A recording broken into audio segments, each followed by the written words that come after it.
what is true nature? And the Buddhists give it a few words, and one of those words is metta.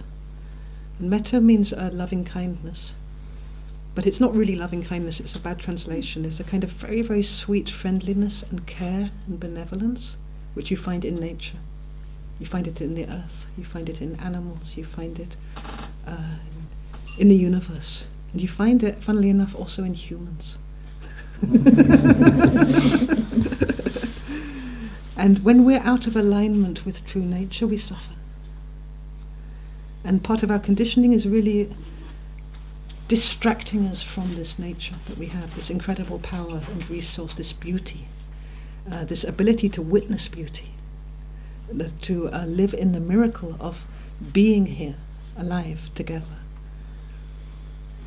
to share in the purity of it, in the intimacy of it, the vastness of it, being humans alive right here for a while in this vast universe.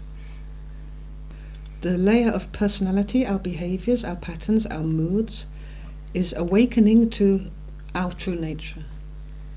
And our true nature is part of consciousness. It's how consciousness takes form collectively.